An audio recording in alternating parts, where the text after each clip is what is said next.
one thing I can think of that I read from Professor Alexandra Washam's book called Providence in Early Modern England. Sort of like a really useful book if you want to study religion in early modern England. And right at the first page, actually, so this is why it's so memorable, she gives an example of this kind of providentialist mindset. This guy called Dr. Thomas Beard.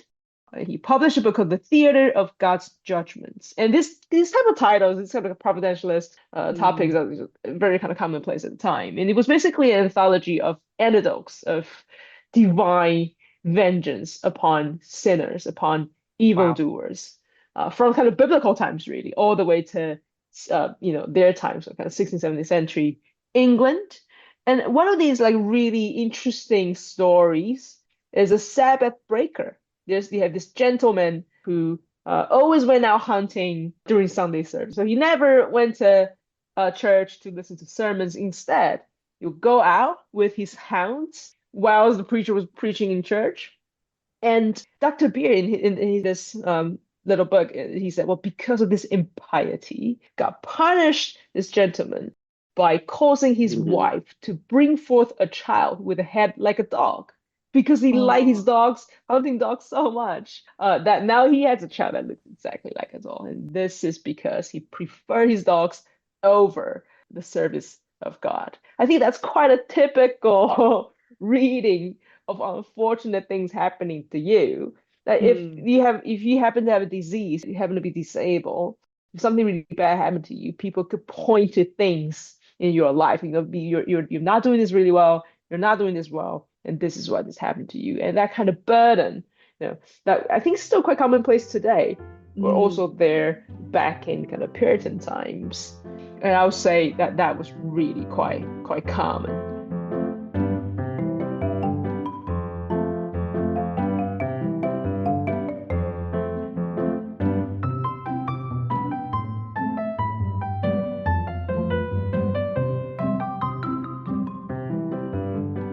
Hello everyone, welcome back to the Overtones Podcast. I'm Joe, and I'm here today with my co-hosts LaRae and Christy. Hi guys. Hello there.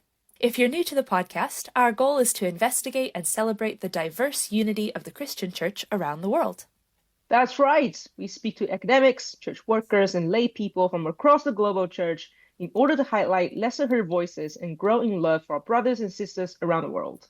Over the next few episodes, we'll be sharing conversations we're privileged to have with Christian friends from the disabled community. In preparation for sharing those conversations with you, we thought today we'd take a step back and think about the history of disability in the church.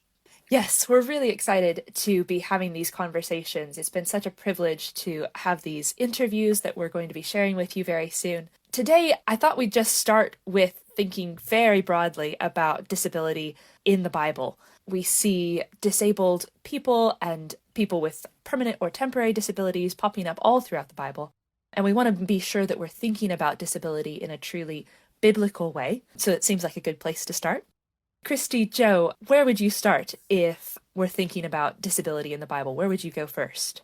I guess it's quite helpful to take the Bible as a whole rather than taking specific bits and taking them out of context, but as one big story pointing to Jesus with a direction. And so I guess we start at the beginning.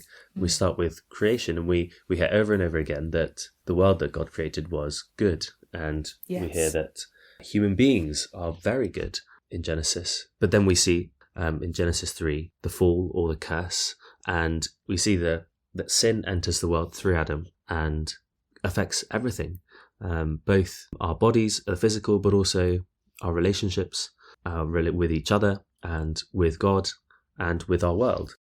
And so we kind of see this downward spiral. But then we see that God makes promises to us that he will redeem us.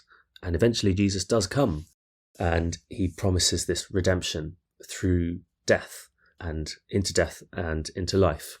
And now we live in this time before Jesus comes again, where we are being made more like Jesus as we wait for him to return. And that when he returns, we'll fully be kind of recreated into a new heavens and a new earth. And so we've got this direction, this kind of Nike tick, which I like to think of it as. we're kind of on the upward, even though it might not feel like we're going up. But I guess the big question that people have is, well, it seems like the Bible seems to be quite kind of in two halves about disability. In the Old Testament, it seems like God seems to be against it, and there are curses and there are laws. Whereas in the New Testament, God seems to be quite kind.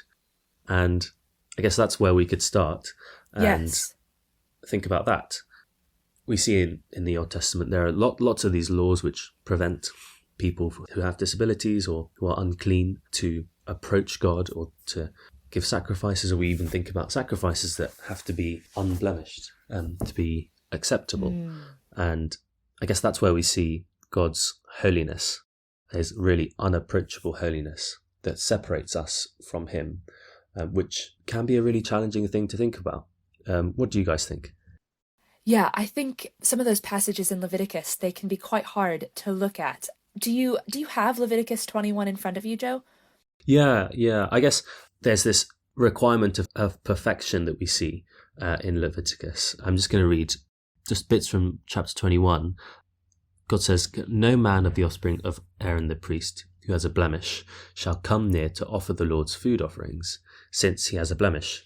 He shall not come near to offer the bread of his God. He shall not go through the veil or approach the altar, because he has a blemish, that he may not profane my sanctuaries, for I am the Lord who sanctifies them." So I guess we see that perfection that is required from the priests who offer the sacrifices, and any blemish profanes God's sanctuary, which is, I don't know, quite challenging. It feels really harsh, doesn't it? I think we're so used in our modern world to think only about, I don't know, voluntary sin or things that we've chosen to do wrong, as those would be the only things that would separate us or make us unclean in God's eyes. We have such a very spiritualized, I think, understanding of God's holiness. And I think it's really difficult to see in the Old Testament this, I don't want to over exaggerate it. It's not a curse. It's not even a punishment necessarily. It's just a distinction, but it is based on something presumably the person can't help about themselves, some physical defect or difference that makes them unable. And again, what are they specifically unable to do is to go into the Holy of Holies. I don't think there's any distinction on who can be a priest more generally based on physical defects, but I think it's specifically who can go into the presence of God in the Holy of Holies. Yes, and I think in this context, it is kind of the offspring of Aaron, the priest, kind of the priesthood, and those who can bring those offerings. But it is this. I guess we can often think, as you said, it's just what we do or we choose to do that prevents us, or that is sin, or that is something that is unholy. But actually, it's the whole of us that is unholy, and really kind of goes in contrast with God's holiness, his perfection. I think the concept of holiness is key when it comes to Old Testament and when it comes to the kind of Mosaic laws and the kind of Israelite community. And what's so different between Old Testament and church community and culture today is the amount of things that are theologized.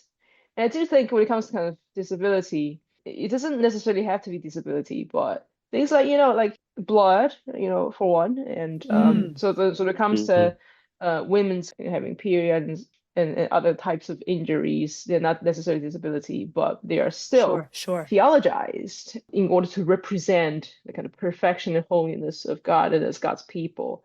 These things are observed in order to set themselves apart.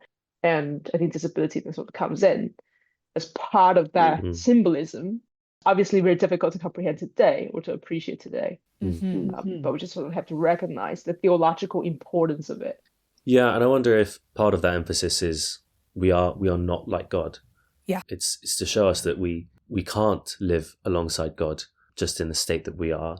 We are like so unholy, so not perfect, that a perfect God, a completely holy God, can't exist alongside us. Yes. And so that's why we need grace. We need Jesus. And that's where I guess the New Testament comes in, with Jesus, who is God and comes toward those who are unholy, not just the disabled, but all of us who sin. And that's what we see in all those different interactions with Jesus, that Jesus has with different people. Yes, and I think if we didn't have the understanding of God's holiness, of his perfect otherness that is set up for us time and time again throughout the Old Testament, we don't actually realize how astonishing it is what Jesus does, that he never holds himself away from that which is unclean, but he always reaches out. And it's in the Old Testament, you've got this picture of uncleanness kind of infecting cleanness, or there's this concern that if the two come into contact, the unclean makes the clean unclean. But with Jesus, it's exactly the opposite. He continuously reaches out to the unclean, and his cleanness purifies. And I don't think we realize that unless we have a proper understanding of his holiness as God, his total otherness. I mean, even in the Old Testament, the kind of quote-unquote physically perfect high priest still had to have a string around his toe so that he could be pulled out. I mean, he never knew if he was going to be struck down. There was this constant understanding that no one is perfect in God's sight, even if you do have kind of the physical perfection that is kind of a bare minimum for going into his presence. That doesn't put you on equal footing in any sense with a holy God. I guess I think that was all really kind of helpful to think about the love of Christ and the kind of the cleansing power that Christ has. But at the same time, maybe we can also think of the Old Testament from another perspective. It's not so much in contrast to what Christ has accomplished and is doing for us, but to see the laws, the observations of the laws as part of that expression of God's grace. Because the people, they are set apart. There are these rules and there are these mediators like the priests, but these are ways for them to, first of all, like holiness of God, that his otherness really. But at the same time, these things are done, these things are given in order to be God's people. So it's a privilege. But at the same time, it's not good enough, is it? So we can almost see a progression of that revelation, a progression of that grace even in redemptive history. Yes. And I think we see a beautiful example of that in King David's life. And we know King David in many ways is foreshadowing Christ. I was trying to think in preparation for this episode, is there anyone that I could think of in the Bible who has a disability and is not healed? Because we have lots of examples of Jesus healing disabled people in the New Testament. But the one character that came to mind from the Old Testament was Mephibosheth, who King David, after King Saul is out of the picture and has been overthrown and passed away and all of that. In 2 Samuel 9, David says, "Is there anyone still left of the house of Saul to whom I can show kindness?"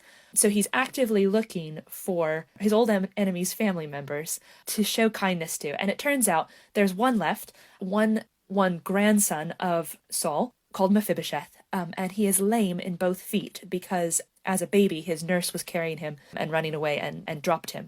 And so he's a cripple. But King David, of course, he could, in a normal story, you would expect him to see Saul's household as his enemies, who are still a threat to him in his kingly role. But no, he calls Mephibosheth to Jerusalem. He says, "Don't be afraid. I want to show you kindness for the sake of your father. I'll restore you all the land that belonged to your grandfather Saul, and you will always eat at my table." And this is just the most hospitable way of treating someone with a disability, or anyone, the most hospitable way of treating someone who could be an enemy. And we just see this beautiful picture of Christ our King inviting us to his table. But I just love Mephibosheth's story in the Old Testament. It says at the end of chapter 9, Mephibosheth lived in Jerusalem because he always ate at the king's table. He was lame in both feet.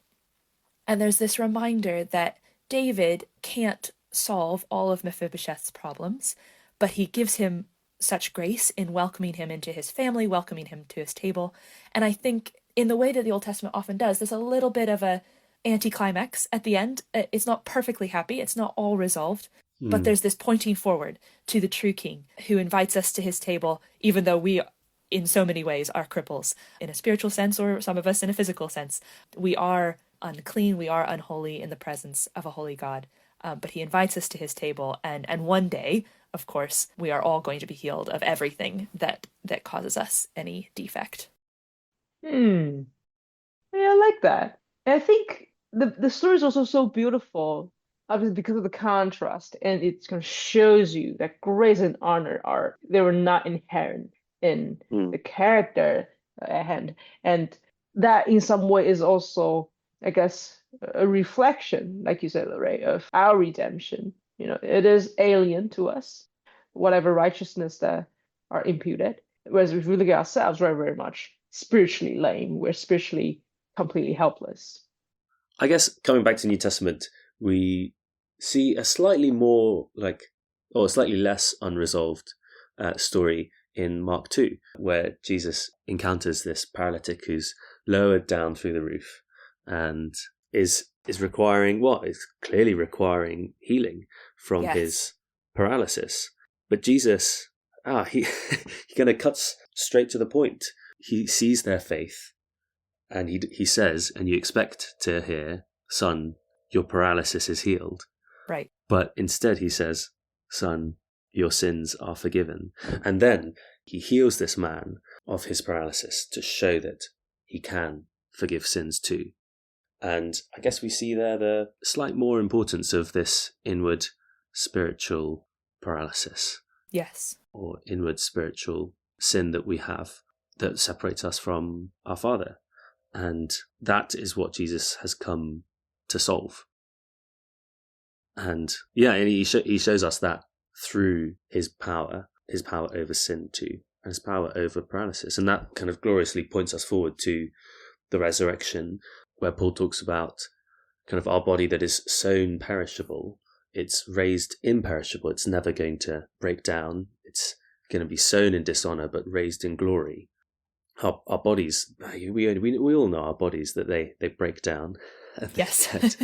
They get creaky. There's lots more serious than that. Our bodies are kind of, in a way, dishonorable, but they will be raised in glory. They're sown in weakness, and they're raised in power. This is all from 1 Corinthians 15, yes, verse 42 to 44. And that's a glorious hope that keeps us going in this time. And it's not just the future that keeps us going, but actually Jesus is with us now. Yes. And knows what it's like. He's encountered people just like us. He knows what it's like. He can sympathize with us. Absolutely. In John 9, the crowds ask about a man, is it because he sinned or his parents? There's this very moralizing understanding of disability as a punishment from God, and Jesus completely wipes that out. He says, absolutely not. Not because of any sin here his parents have done, but so that the works of God might be displayed in him. And ultimately, that's what the good of all of our bodies is that the works of God might be displayed in us and that we might glorify him, just as you were saying, Joe. Our bodies are given us to glorify God. And sometimes that's in different ways, and it might be quite difficult ways. But I think if we keep that as our understanding of why we've been given bodies to begin with, that can be a really helpful way of cutting through that simplistic moralizing that we so easily fall into. Mm-hmm. Very well said when it comes to disability and our body and looking at the themes of disability in the Bible. I think what is striking, like as a historian, I guess, is how we're still so inclined, Christians and church, inclined to moralize disability, despite what the New Testament has taught us repeatedly, really. Yes. And Old Testament. I can, think of examples during the kind of the Puritan times, but LaRae, Christy, tell us more about that. I think the Puritans do have a bit of a reputation for being quite moralizing. Is that fair? Yeah.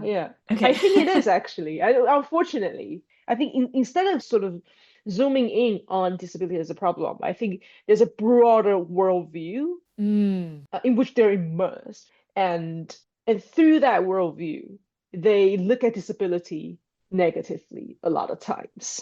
Okay, why is that? Well, we have all heard of providence, right? Like different people also sort of define it differently. But if we go back to the 17th century, like early modern England, Europe, the idea of providence was very much God's comprehensive 24/7 care and involvement in our world, which is quite different from the way we think about things today. Like we think about our own effort and then cause and effect between what we do and what we get.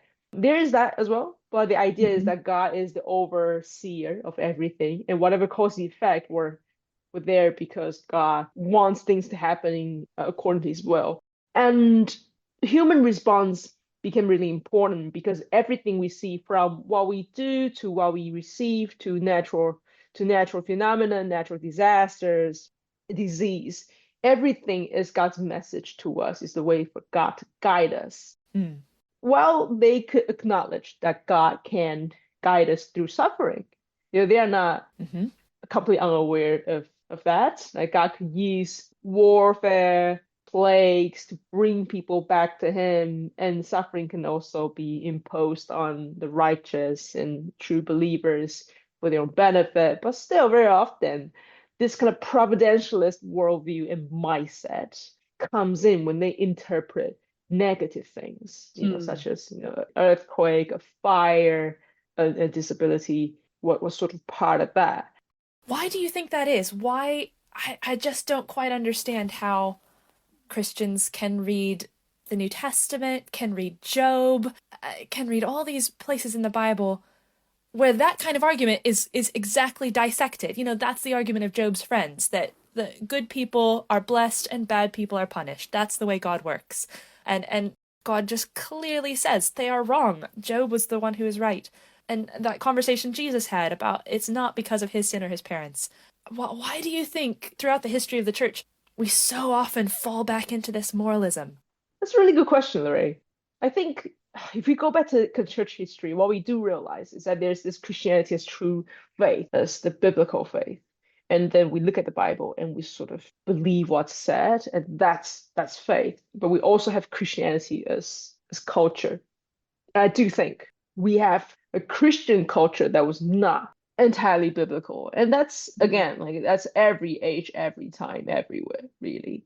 And what I do realize is that culture is very powerful. And for Puritans, and not just Puritans, actually, just all kind of English Protestants in 17th century. And if you look across Europe, probably it'll be very similar. You have this tendency to moralize. And it's not just moralization, but very often, ironically, you have Christians getting into that circular reasoning. If that happens to my enemy, say Catholics in England, they are the problem. So if we have plagues, if we have warfare, these are the these papers, we can point to these religious and political others saying, it's because of them, their impiety, their heresy, that these things that happen to our nation. The whole idea of England, or whatever nation that you belong to, is the new Israel. This idea, we can still see it today, right? In evangelical politics. Still so common. That was already the case back in the day. This idea that we look at ourselves and our religion, our brand of Christianity, as the most godly version. Wow. And we set ourselves apart. If bad things happen to me, it's suffering upon the godly, and it's for my benefit. If it's suffering that I see and observing other people's lives, it is God's judgment.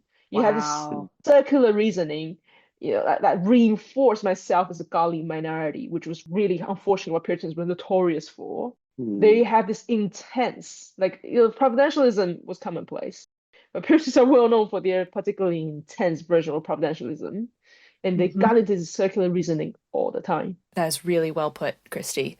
If suffering happens to me, it's suffering of the godly, but if suffering happens to someone else, it's God's judgment. It's such a dangerous way of thinking, but such a common everywhere. So common. Yeah. Would you say, Joe and LaRae, that's still what we can see today? I definitely think so. We're still so kind of self-centered, self-righteous in some ways. We're not like that all the time, but if we search hard enough, I can definitely think of times when I've thought that way. Yes. And I think we don't have to point to politics to see examples. I think, Joe, you are absolutely right. We point to ourselves and say, do I have that kind of circular reasoning as well? And do we have to read everything in providentialist terms? Because, we don't know everything. There are a lot of things that still mystery to us. God has not revealed his every thought about everything in my life, right? Yes. Maybe I'll try and take us up a little bit, because there have been periods in the church's history where Christians have stood out for their care for the disabled community. My particular area, of course, is very early Christianity in the context of the Roman Empire. Our listeners may know infant exposure was a very common practice in the Roman Empire. If the baby was unwanted for whatever reason, it sounds quite often like either because they were a girl and the parents wanted a boy, or because they had some sort of physical defect, the child was left out in the open, where they would either die or they might be picked up by slave traders. And this was there apparently was a law even instituted by the founder of Rome, Romulus, that said if a child was born with a physical defect, they had to be exposed, because there was this idea kind of going all the way back to the Spartans in ancient Greece that we want a perfect race. We want no deformities, which sadly sounds rather familiar to how some countries today think they have eradicated Down syndrome by their selective abortion practices, which is incredibly sad. But there was this strong prejudice against children with physical disabilities. There was also a mixture of ideas. So sometimes people with disabilities were actually prized as slaves because of their strangeness or deviance from the norm. So there's even some evidence that these exposed babies were then further physically deformed by a slave trader in order to make them more valuable. They might have been blinded or something, which is just kind of horrific to think about. And into this, obviously, really tragic kind of culture, the early Christians really stood out. They preached against infant exposure. They found children who had been exposed and brought them in and took care of them. All throughout the New Testament, you see this emphasis on human equality in the eyes of God, both in terms of kind of us all being equally unclean in his eyes, but also equally with the potential to be his sons and daughters and brought to the table, like we were talking about earlier. So there's this, you have little references here and there. 1 Thessalonians, Paul says they should comfort the feeble-minded. And of course, that's probably not a physical deformity, but maybe some sense of neurodivergency. In 1 Corinthians, we have the expression that the apparently weaker parts of the body are actually indispensable. I absolutely love that phrase. That there is this equality in the body of Christ. And Christians were very much known for taking a stand in the Roman Empire for the disabled and caring for them in ways that just didn't compute in Roman culture because of this strong hierarchy of value in how the Romans thought of themselves. Thank you, LaRae. I have never heard of infant exposure. I was wondering what I meant. Oh, really? Oh, okay. I'm clearly in a classicist world thinking that's... But I think it's... Sorry. What was that, Joe? I was just going to say, it still happens today, I think, in certain countries. Yeah. Yes, that's what I was thinking. I think it happens in Korea. Oh. Just heard it happening, and there are these, like, post boxes where you can leave children to be adopted. Wow. Because there's so much of it happening. So there are these Christians who created this kind of like post box where you, like, put your baby in without any shame. But yeah, I've heard rough. of that. Some missionaries in South Africa do that as well. Yeah. And there's still countries, I think, actually quite shocking, really, in Japan. There's this, obviously this is not uncommon in other places, but the kind of Eugenic Protection Act. But what's shocking about Japan is that it was only removed in 1996. So it was really rather late. Wow. And the idea is that, people with disabilities, they will have to go through compulsory sterilization. Oh. And there were lawsuits that I think are still ongoing with kind of people, because it was only, abolished in 1996. So there are people who were really felt they were wrong. And they were like, fine, they can get babies, but they were kind of forced to to kind of go through surgeries. And I think that is still very much what people are talking about today in Japan, because it's just not so far just yet. It's still very much impacting people's lives and in kind of people's memory. Yes. And I think if we're thinking about the church today, there are still so many opportunities for Christians to stand apart from culture. Obviously, there are some really obvious ways in those cultures where human life is just clearly devalued based on whatever criteria. But I think even in Western countries where that is illegal, people with disabilities are still discriminated against all of the time. And so many things are lumped together. And if someone has a physical deformity, often they're just assumed to be incapable of other things. And we just really have to challenge devaluing of human life and human ability and human value, I think in every culture in different ways. Completely agree. So I think disability is part of a bigger problem because I think we as human beings, we're comfortable being with people who are like us. Absolutely. We consider ourselves the norm. And if you happen to be healthy and you happen to be kind of belong to the majority group in where you are, then you feel comfortable. And anyone who's sort of deviates from that norm can be categorized as either inferior, just too different to interact with. So we can talk about disability, and that's something we want to focus on today. But another thing that's similar to disability is language barrier. Like what you said, LaRae, like if you come across someone whose English is not very good in the US or in the UK, sometimes people talk to them as if they are also somehow stupid. Yes. Does that make sense? Yes. Maybe they speak poor English, but it doesn't mean that their intelligence is compromised. No. But very often they are treated in their kind of normal daily lives, as was on TV, kind of portrayed as idiotic. Yes. Yeah, and I think you're exactly right, Christy. That just goes back to our discomfort when interacting with people who are different from us. And that is just what the Bible again and again points out is so silly. We're part of the body of Christ. We want different members because none of us are complete on our own. We need people who are different from us to help us, to complete us, to help us grow into the image of Christ.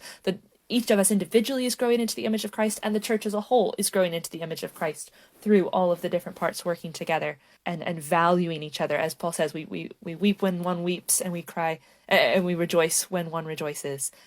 We're just incomplete when we're not doing that. And I was reading an article yesterday pointing out how many people with disabilities are barred from the sacraments in church, from baptism and communion, because of misunderstandings about intellectual ability, about even questions about what faith actually means for those who are neurodivergent. And we really need to have a serious conversation about that in churches, I think, because just that would not be acceptable to Jesus or to Paul or to any of the early Christians.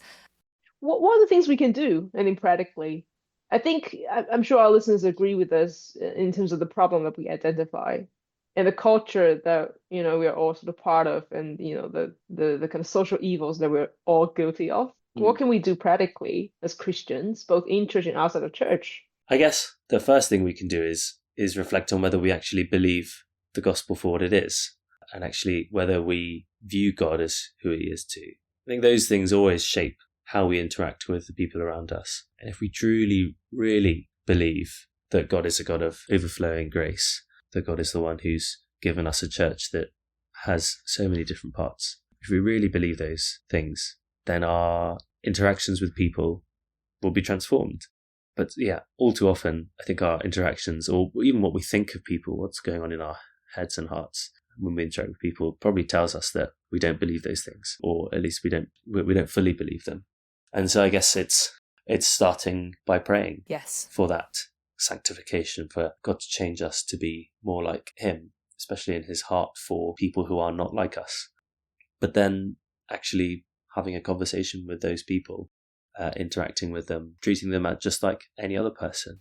Yes. A person who is loved, who has been knit together in the womb by God, who has dignity and worth and value, just like you. All easy to say these things, but actually just going and building that relationship with them, just like Jesus did, is probably the best thing you can do. Like, curiosity is always going to go a lot further than judgment. Yes, that's beautiful. Yes, and I think just fighting that tendency in ourselves that you were talking about, Christy, of always gravitating to the easy conversations, always gravitating to interacting with the people who are like us. We need to push ourselves in whatever context that may mean. Every church is made up of different people, so there might be a church in which there is no one with what would traditionally be considered a disability at the moment, but there are lots of people who are unlike you in whatever church you're in. And so just starting there, I think, and making sure that we're making an effort every Sunday to talk to someone who we might not naturally automatically talk to, or to serve someone we might not automatically desire to serve. I think that just really cultivating that habit of mind and of service goes a long way. I think we'll do well. I think I love what both of you have said. I think one thing that came to my mind is humility. Yes. To really see ourselves as who we are. We are Yes. sinners. That we are all disabled in some way, shape, or form. To see ourselves as in some way healthy, whereas other people who have more of a visible issues are as unhealthy, is fundamentally a bit problematic. If we are to be Christians, we have to redefine humanity. We have to redefine what fallen humanity means and the purpose of our regenerate, saved new life. And it is hard to, like Joe, like how you say, it is easier said than done. But one verse I think could be encouraging would be, to look at the humility of Christ as it is taught in Philippians. Philippians 2. Christ is Philippians 2, exactly. And if you look at Philippians 2, yes, it's a beautiful depiction of what Christ has done for us, how he emptied himself despite being equal with God, being God himself and having kind of fullness of that divine glory. Yes, it's about Christ. But if you look a bit more closely to the passage, it is about imitating Christ. It is framed in the exhortation to imitate the humility of Christ. So it starts out with that. Look, Philippians 2, verse 3, do nothing from selfish ambition or conceit, but in humility count others more significant, more stronger than yourselves. Like, it's so hard, isn't it? But that's actually a biblical demand. And how do we actually see that as what it is? And to imitate Christ, we have to meditate on Christ's example and what he has done for us. We are truly unworthy and completely different from him. And yet he condescends to save us and to be like us in order to take us to him. And I think that's, obviously the essence of the gospel. That beautiful Nike tick that Joe was talking about at the very start, or the J curve, as I've also heard it. Jesus descends in order to bring us up and to count others as stronger than ourselves. That is such a key phrase to keep in mind. Thank you, Christy. We're going to be interviewing a few people that we know from the disabled community. And I wonder if that may be a place to start if you're struggling to think of who to interact with at church or to get to know people. Listen to the next few episodes where we get to know some people in the disabled community in our churches and hear about their experiences, what we can do, and be encouraged by them too as we chat to them. So please join us for the next few episodes for this mini series in our season. Thanks so much, everyone. Good to speak to both of you, Christy and Joe. Take care and see you next time.